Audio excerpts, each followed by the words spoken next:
May the Force be with you. It's showtime. As Star Wars TV shows have become increasingly complex, tying together multiple animated series and films with their lore and characters, the animated anthology series Star Wars Visions remains a breath of fresh air. The 9 shorts in its second volume embrace the themes and spirit of Star Wars without the baggage of keeping up with the canon, while also providing a beautiful showcase of the diverse styles of animation studios around the world.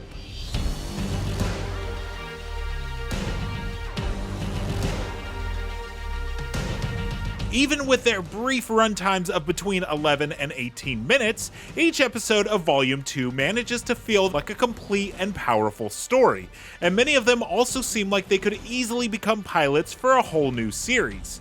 Some of the individual characters are so inspired that the creators of future Star Wars shows and stories may become sorely tempted to bring them back.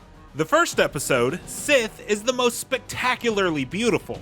Spain's Elguiri studio brings to life a tale of a repentant Sith seeking to grapple with the darkness inside her through art with lush images heavy on purple, red, and orange. It's immediately captivating, with the backgrounds of her ship appearing thinly sketched compared to her vibrant works using paints animated by the Force. Its thematic aesthetic is reminiscent of Sabine Wren's artwork in Star Wars Rebels, but pushed even further, with the former Sith's bright vision serving as a psychic battleground that provides a powerful alternative to the usual lightsaber combat.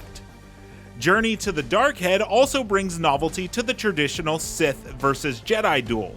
The team at Studio Mir, the Korean studio behind The Legend of Korra and The Witcher: Nightmare of the Wolf, are masters of anime-style action, and that skill is shown off in a dramatic tale set at the height of the wars between Jedi and Sith. There's both a spectacular setting and an ominous villain who uses a chain whip as much as his red lightsaber. It's one of the shorts that most feels like the start of a new adventure rather than just a standalone story. Volume 2 does suffer from the same problem as Volume 1, in that there doesn't seem to have been enough coordination among the studios to avoid overlap in their independent stories. A full third of the episodes, for instance, focus on young girls finding mentors to teach them how to use the Force. The strongest of the 3 is Screecher's Reach from Cartoon Saloon, the Academy Award nominated Irish studio behind The Secret of Kells and Song of the Sea. The episode draws on their extensive experience with coming-of-age stories where adventurous kids encounter the supernatural, and then flips it and the very concept of Joseph Campbell's hero's journey on its head to devastating effect. The fact that it's the second episode makes the later ones that follow the same theme feel far too safe by comparison. In the next, Indian studio 88 Pictures has crafted a gorgeous setting positioning the Empire as a parallel to the British Raj in Bandits of Golak, but the ending leans too heavily into the questionable Jedi ethos of abandoning all attachments. Finally, Ao's Song is a more traditional magical girl tale elevated by gorgeous animation from South Africa's Triggerfish, which gives the feel that the characters are made from felt and string. Moving on from those, this volume delves significantly more into the political aspects of Star Wars than Volume 1 did. In the Stars uses the same theme of Imperial-led genocide and suppression of indigenous cultures shown in Andor for a touching story of love and loss. Even darker is The Pit, a collaboration between Lucasfilm and Japan's Daiarchstagio, which involves forced labor, a brutal murder, and a population desperately trying to make the people of a city aware of the atrocities being committed in their own backyard. It's intense stuff, getting back to the opposition to the wars in Vietnam and Iraq that inspired George Lucas's films. The theme of resistance is particularly beautifully executed in The Spy Dancer from France's studio La Cachée, which follows a rebel cell operating in a theater frequented by stormtroopers. The acrobatic movements of the titular diva are gorgeously rendered in flurries of silk and cloth.